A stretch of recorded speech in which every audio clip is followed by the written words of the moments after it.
Historias de la humanidad. Estándar humano. Incluso semanas después de regresar a Eternity Santra 1428, me sorprendió la densidad del aire en las áreas públicas. Tenía, a falta de una palabra mejor, tenía peso, humedad y almizcle, una sensación de estar ocupado. Sin embargo, todavía me sentía un poco desconcertado por la lenta rotación. La estación estaba construida según los estándares humanos, como casi todo lo demás a 700 años luz de las fronteras de la humanidad, y aunque las construimos mejor, imagínense tener que construir tambores giratorios para simular la gravedad. Los humanos las construían más baratas. Y más bonitas, hay que admitirlo. Pero habíamos evolucionado con menos gravedad que ellos, por lo que las fuerzas de Coriolis eran un poco diferentes en esta estación a la última en la que estuve.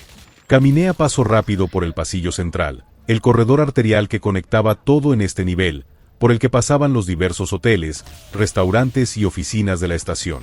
Pasé por delante de las sillas y mesas dispuestas delante de cada cafetería, y solo necesitaba ver el estilo de los logotipos para reconocer cuál de ellas estaba dirigida por humanos. Ocupaban una fracción que incluso a mí me pareció sorprendente. Aquí, por ejemplo, Irs Traditional.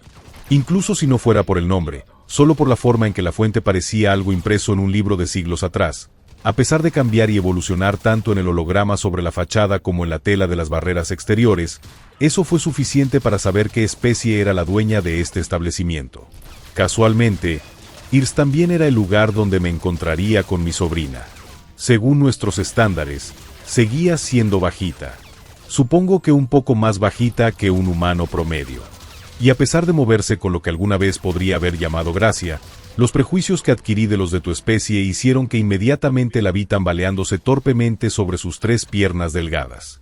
Mi miembro vestigial del pecho agarró el suyo a modo de saludo y nos sentamos en una cabina tapizada en cuero sintético. Entonces, tío, sobre mi oportunidad de negocio, lanzó una mirada conspirativa al humano en la barra. Es una mierda, para tomar prestado un dicho humano. Respondí rápidamente. Sus ojos, que vi demasiado separados a pesar de estar normalmente espaciados para un coreano, se abrieron de par en par. Hassel, supongo que no has conocido a ningún humano hasta hoy. Esta estación está en la frontera entre su espacio y el resto de la galaxia, así que es comprensible, supongo. Después de todo, viajaste un largo camino desde tu hogar solo para llegar aquí. Así que cuéntame tu proceso de decisión. ¿Por qué quieres llevarte a los hijos de estos mineros? La expresión de Hassel cambió y se movió en la cabina de forma extraña. Su mano vestigial se movió nerviosamente, mientras sus 2 brazos se extendían lo más que podían. Todas las especies de la galaxia conocida aman a sus hijos. Bueno, todas las especies sensatas basadas en el carbono, en cualquier caso. Vaciló. Si tuvieran a mis hijos, haría lo que me dijeran los captores con tal de asegurarme de que estuvieran sanos y salvos, sin duda. Los humanos no siguen, sino que guían, Hassel.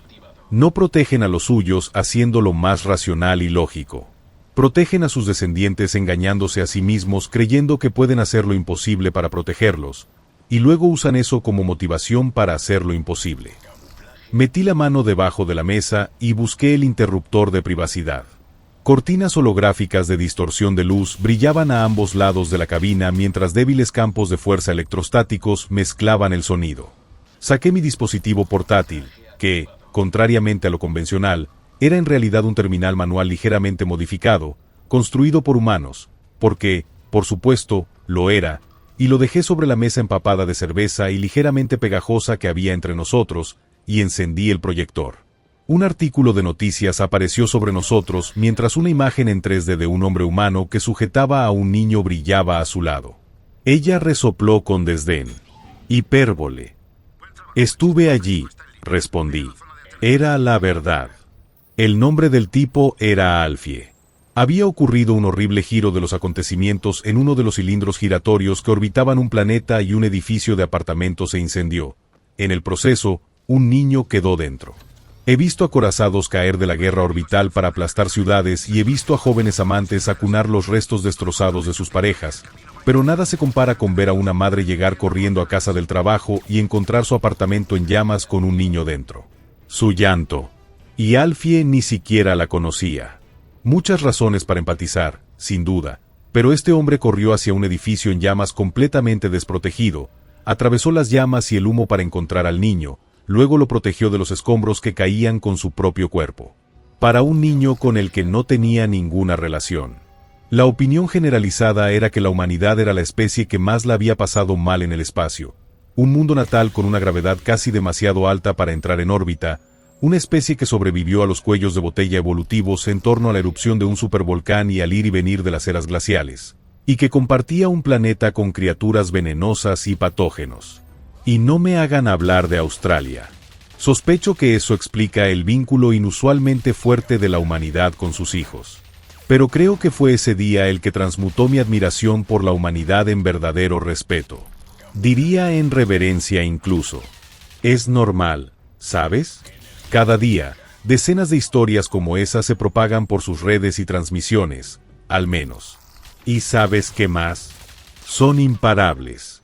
No solo psicológicamente, no solo como cuando se abrieron paso a la fuerza en todas las industrias interestelares y revolucionaron la mayor parte de la guerra espacial en los 2 siglos posteriores al primer contacto. Los coreanos, en su primer contacto hace 4 siglos, teníamos ventaja sobre los humanos en todos los ámbitos, excepto en la IA. ¿Y ahora? Solo tenemos pseudocampos de fuerza electrostáticos y acceso al hiperespacio, aunque cada vez veo más a los de mi especie usando tecnología humana para ello. Espacio Sinclair lo llaman, que son más avanzados o más fáciles de fabricar que nuestras propias versiones. En 400 años.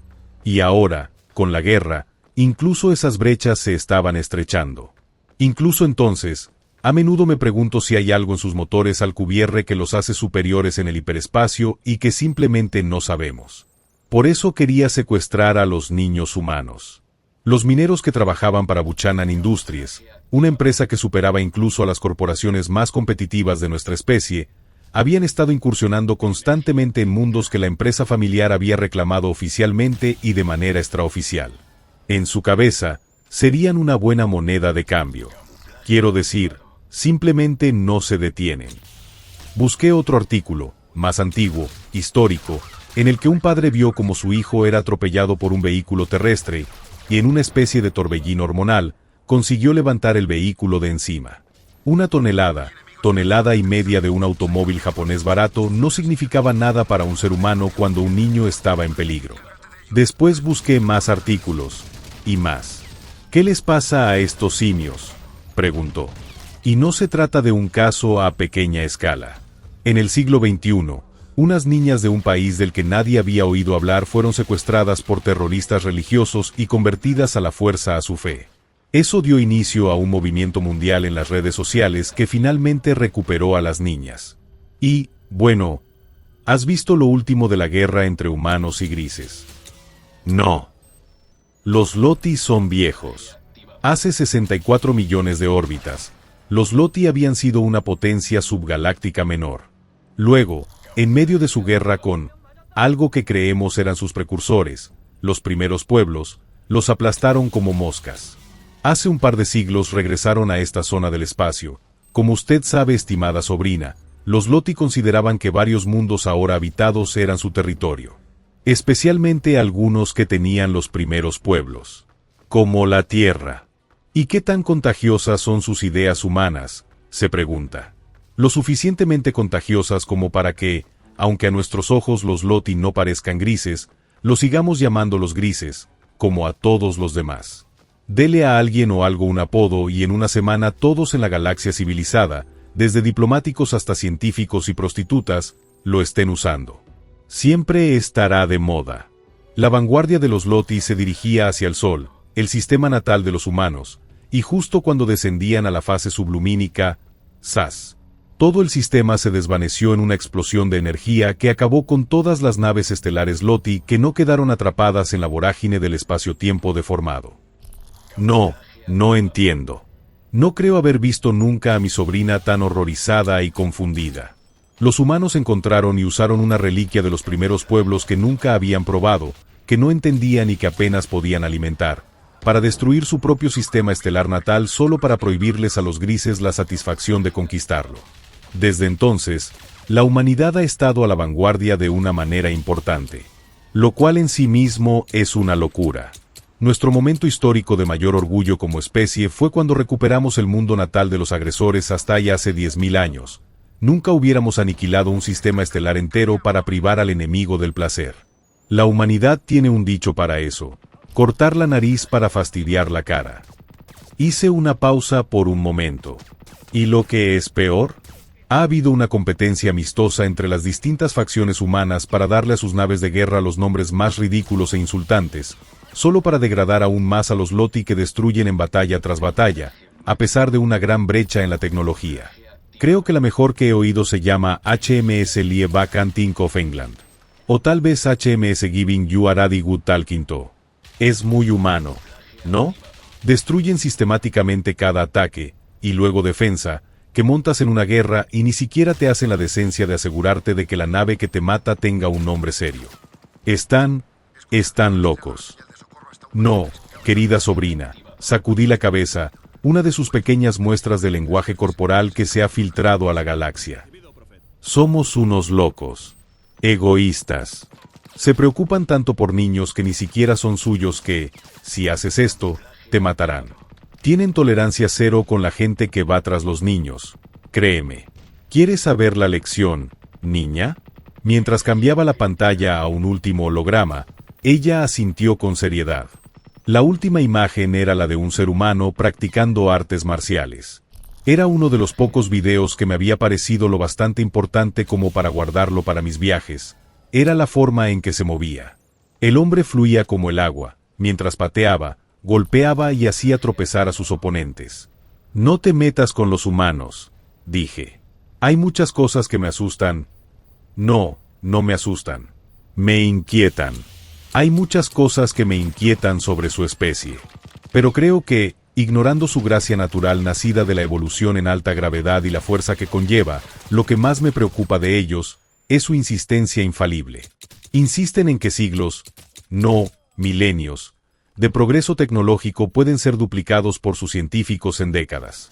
Insisten en que sus hijos son demasiado importantes para que cosas tontas como las fuerzas de la naturaleza se apliquen a ellos si están en peligro. Insisten en que ellos tienen razón, que los demás deberían escucharlos, deberíamos ser moldeados a su forma psicológica. Y la cuestión es, de alguna manera, al insistir en lo imposible, ellos lo hacen posible. Y lo hacen realidad. Sea lo que haya hecho mi pobre sobrina Hazel, por favor insista en que esos mineros no la linchen por sus crímenes. Espero que te haya gustado esta historia. Por favor, considera hacerte miembro del canal, para que puedas seguir subiendo más historias de la humanidad.